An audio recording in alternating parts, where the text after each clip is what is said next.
Di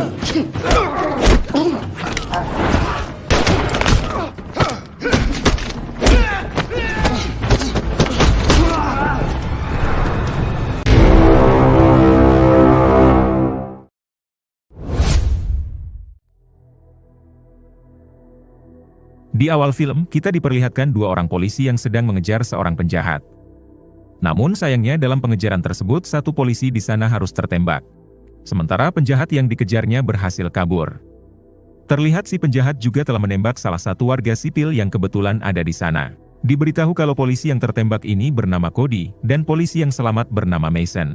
Di sini Mason mencoba untuk menenangkan Cody, karena bantuan akan segera datang. Namun Cody yang merasa kalau hidupnya tidak akan lama lagi, ia pun berpesan kepada Mason untuk menemui kakaknya yang bernama John, yaitu agar John bisa menyelamatkan mantan istrinya dari seseorang bernama Toro.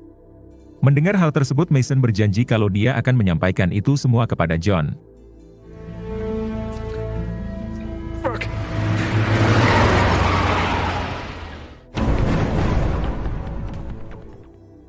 Adegan berpindah ke kakak Cody yang bernama John, ini orangnya. Diberitahu kalau John ini adalah mantan pasukan khusus yang memilih pensiun dikarenakan John hanya ingin fokus untuk mengurus barnya yang berada di pinggiran kota New York. Saat bar John akan tutup, tiba-tiba ada dua orang asing yang masuk ke sana.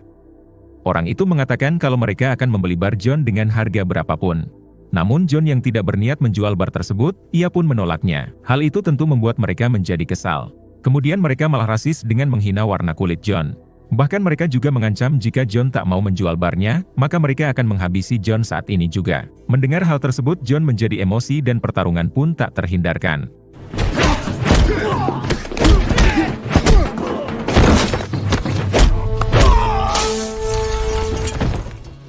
Setelah menghabisi kedua orang tadi, John baru mendapat kabar kalau Cody adiknya sekarang sudah tiada. Tentu di sini John merasa sangat kehilangan. Keesokan harinya John pergi ke kota untuk menemui atasan Cody yang baru. Atasan Cody ini bernama Briggs. Di sini Briggs mengatakan kalau Cody meninggal saat menjalankan misi yang diberi oleh atasan Cody yang dulu. Saat itu Cody dan Mason sedang mengejar penjahat yang merupakan sindikat barang haram. Namun sayangnya dalam misi tersebut Cody malah menjadi korban. Keep it that way. Hari berikutnya pemakaman Cody pun berlangsung. Di sana juga ada Mason sahabat Cody yang merasa sangat kehilangan. Briggs dan polisi lain juga datang menghadiri acara tersebut.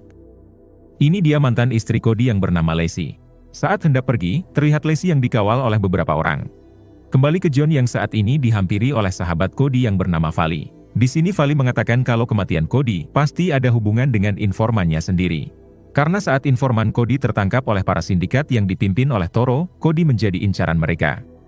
Mendengar hal tersebut, John mengatakan kalau ia akan menemui lagi Vali jika nanti suasana sudah tenang. Okay, thanks for coming, Valley. Malam harinya Mason yang sedang mengintai para sindikat. Ia melihat Lacey mantan istri Cody, yang sedang bersama seorang pria bernama Jovic. Diberitahu kalau Jovic ini adalah orang yang menjalankan bisnis dari bosnya yaitu Toro. Ketika Lacey dan Jovic pergi, Mason menyusup ke dalam gedung tersebut untuk mencari barang bukti. Sayangnya Mason harus dipergoki oleh anak buah Jovic yang ada di sana, hingga terjadi baku tembak.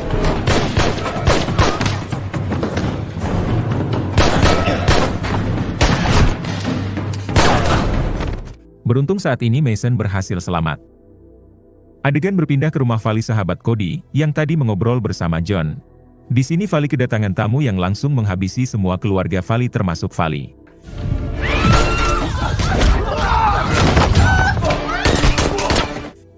Ternyata orang-orang ini adalah anak buah Toro, yang tak mau bisnisnya diganggu oleh Cody, Mason dan Vali. Setelah kejadian itu, Briggs mendatangi Mason lalu mengatakan kalau dia akan mengirim pasukan lain untuk segera menuntaskan misi ini. Sementara Mason sendiri diperintah Briggs agar menenangkan diri saja atas kejadian yang telah menimpa kedua sahabatnya. Setelah Briggs pergi, Mason langsung menghubungi John untuk memintanya bertemu di sebuah bar. Sesampainya di sana John datang terlebih dahulu. Kemudian John tak sengaja melihat mantan istrinya yang bernama Sky, yang merupakan seorang penari di bar tersebut. Tak lama kemudian Mason pun datang. Namun saat itu terlihat Sky yang sedang diganggu oleh beberapa pria, dan dibawa ke sebuah ruangan. Melihat hal tersebut, John meminta Mason agar menunggunya sebentar. Ternyata di sana John langsung menghajar orang-orang yang mengganggu Sky.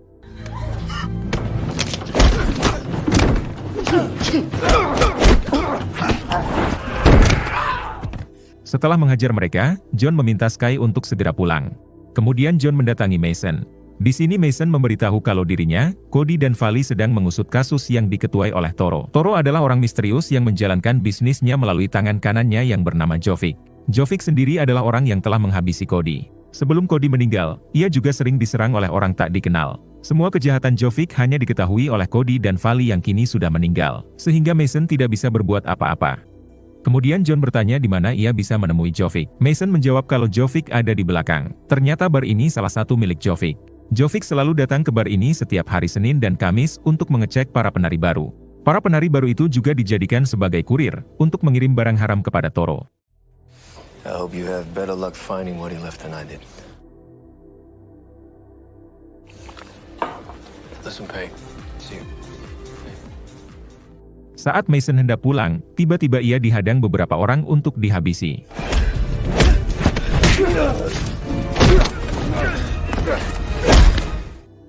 Beruntung Mason mampu mengalahkan mereka semua. Kembali ke John yang saat ini sedang di rumah Cody adiknya. Di sini John menemukan barang bukti kejahatan Toro dan Jovic. Karena dari kecil, Cody selalu menyimpan barang rahasianya di satu tempat yang sama. Barang bukti itu berupa kaset, ponsel dan juga kunci. Saat kaset itu diputar, ternyata memperlihatkan Jovic sedang menyiksa informan yang dikirim oleh Cody. Di sana juga ada Toro, namun dalam rekaman itu tidak terlihat wajahnya, dan hanya memperlihatkan Toro yang sedang menghabisi informan Cody.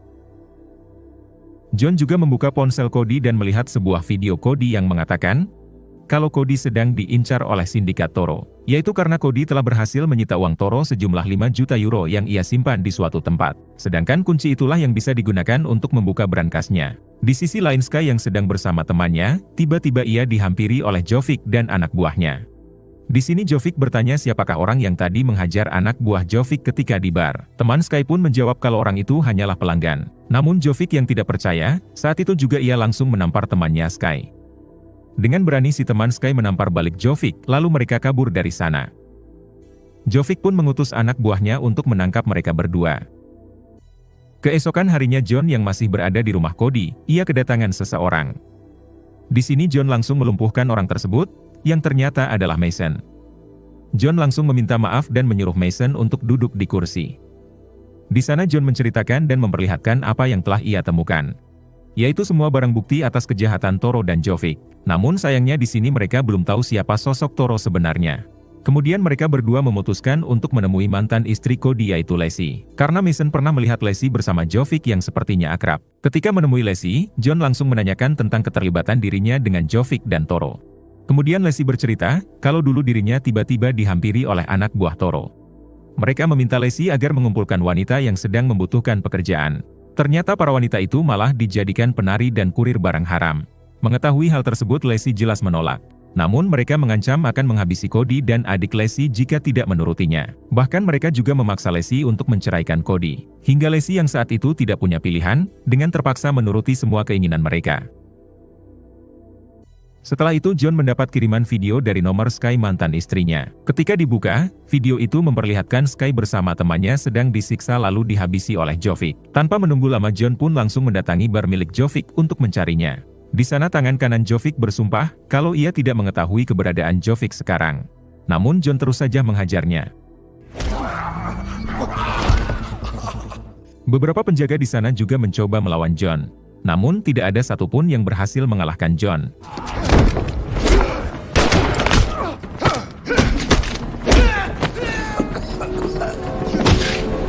Karena ketakutan, si tangan kanan akhirnya mengatakan kalau Jovic berada di ruangan atas. Sementara Jovic yang sudah mengetahui kedatangan John, ia pun bersiap dengan mengerahkan senjatanya ke arah pintu. Namun tiba-tiba, John yang sudah sangat kesal dengan Jovic, tanpa pikir panjang ia pun langsung menghabisinya.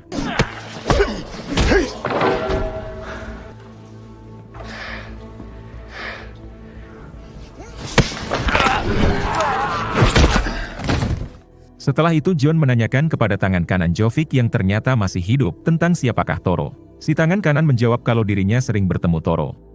Namun Toro selalu memakai penutup wajah dan suara disamarkan, sehingga tidak ada yang mengetahui kecuali Jovic dan Lacey.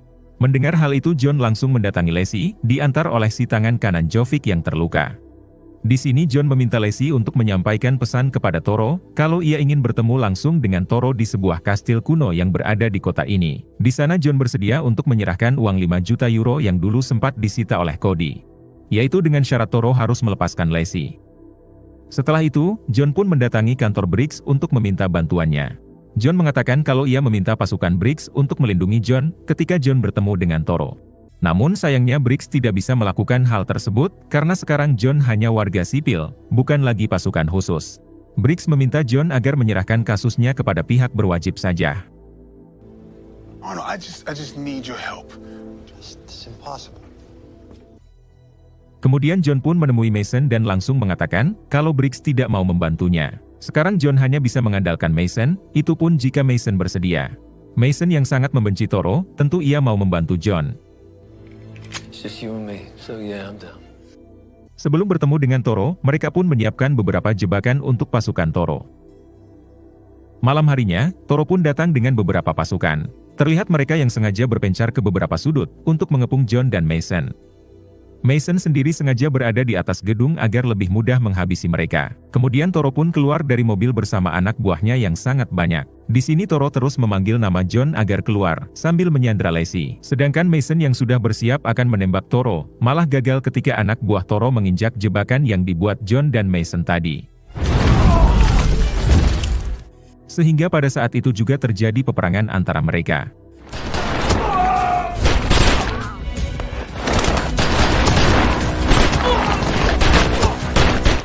Di sini John dan Mason berhasil menghabisi anak buah Toro satu persatu. Sementara Toro sendiri masih menyandra Lacey. John mencoba berdamai dengan melakukan pertukaran antara uang itu dengan Lacey. Namun saat itu, Toro malah menembak John. Beruntung digagalkan oleh Mason yang berhasil menembak ke arah Toro. Lacey sendiri harus tewas karena tembakan Toro. Di sini akhirnya kita diberitahu siapakah sosok Toro. Toro tak lain adalah si botak Briggs, atasan baru Cody dan Mason di kepolisian. Mason yang mengetahui hal tersebut, langsung menghujani peluru ke arah Briggs dan anak buahnya.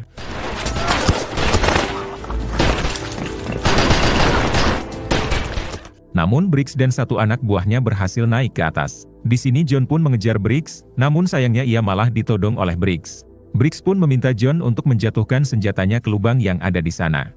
Kemudian Briggs juga meminta John agar segera menyerahkan uangnya. John pun bertanya mengapa Briggs tega melakukan semua ini dan menghabisi Cody. Briggs menjawab kalau dirinya sangat mencintai Lacey tetapi Lacey malah menikah dengan Cody. Kemudian John kembali mengatakan kalau sebenarnya ia sudah mengetahui kalau sosok Toro adalah Briggs. Hal tersebut John ketahui ketika John melihat rekaman Toro sedang menghabisi informan Cody.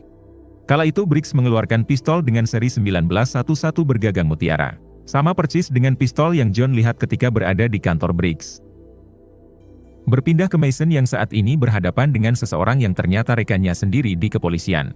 Kemudian orang itu juga mengatakan kalau dirinya lah orang yang membantai keluarga Valley. Hingga pertarungan antara mereka berdua pun tak terhindarkan.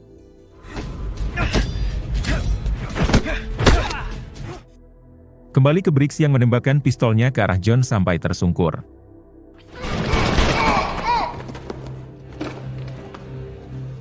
Namun anehnya John kembali bangkit.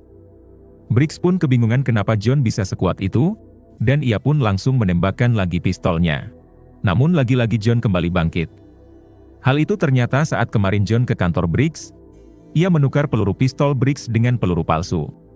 Dan Lacey juga tadi hanya berpura-pura mati tertembak oleh Briggs. Hingga akhirnya Briggs harus berduel dengan John.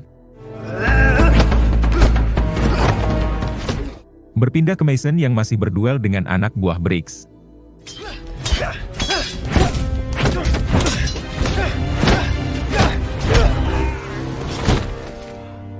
Sampai pada akhirnya Mason mampu menghabisi orang tersebut. Sementara John masih saling baku hantam dan inilah yang dilakukan John.